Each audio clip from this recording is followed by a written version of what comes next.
Life after death. Well, I have to be honest here and say that for me, I'm really clear in my mind about what satsang is and what it isn't. What it isn't is me sitting here telling you things that I've read or that I've heard someone else say. It's me sharing with you that which I've experienced, that I've learned. It's me being as empty as possible vehicle, for that which needs to flow through as I possibly can. And I mention that right here specifically because I don't have any experience of life after death. I know I've been born and reincarnated. I don't have specific memories of those. I've certainly had beautiful moments in my life where I have felt beyond a doubt I have been here before. And I've had glimpses, visions of what that was like.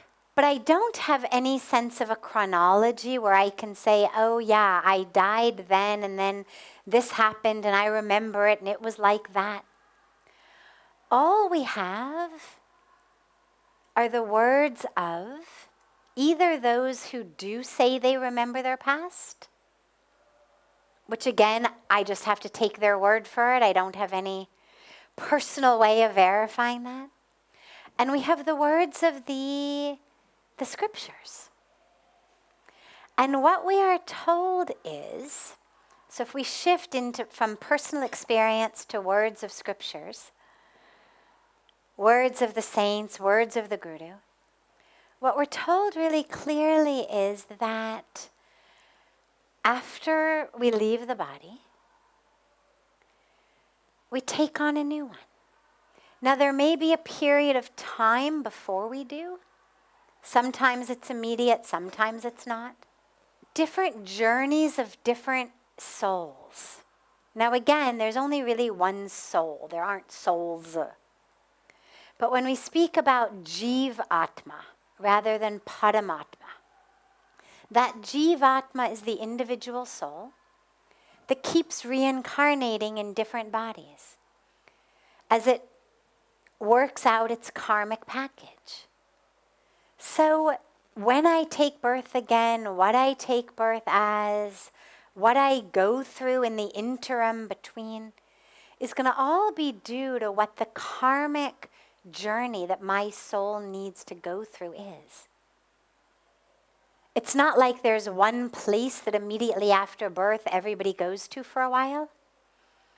You know, it's not like when you're in a conference and then, 11:30 you've got a tea break, and from 11:30 to 11:45 everybody goes from the conference hall into the tea room. It's not like that. Different Jiva Atmas move through different paths. And of course, some may never be reincarnated again. They may have fulfilled everything that is needed, and then that Jiva Atma just merges with Paramatma, like the drop merges with the ocean. Or, like our saints, like the avatars, they're already merged. They are Paramatma. And they've made a choice, a conscious choice to take on a body, to come back down, to guide the rest of us, to help the rest of us. Right? I mean, Bhagavan Krishna gives it very clearly. I incarnate in form to bring back light to the darkness. So there's a lot of different ways it can go.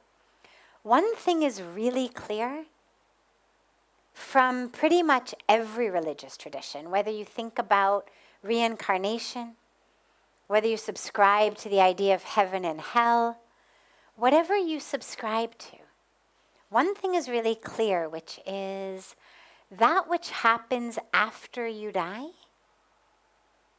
is determined by that which happens while you live. And since we don't really know what's going to happen after we die, but we do know what's happening right here, right now, it makes a lot more sense to pay attention and to focus on right here, right now.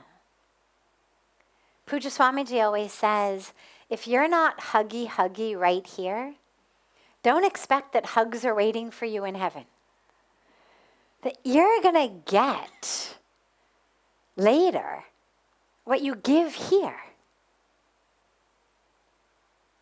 And so then you end up in a situation where A, your life on earth becomes heaven, and B, if it turns out that there is this beautiful heaven, whether it's a heaven the way that certain religious traditions think about it, or whether it's a heaven as in a new incarnation in a beautiful way, whatever it may be, well, then you end up with double heaven, because you've got heaven now that you've created consciously, and then you've got the heaven that's coming to you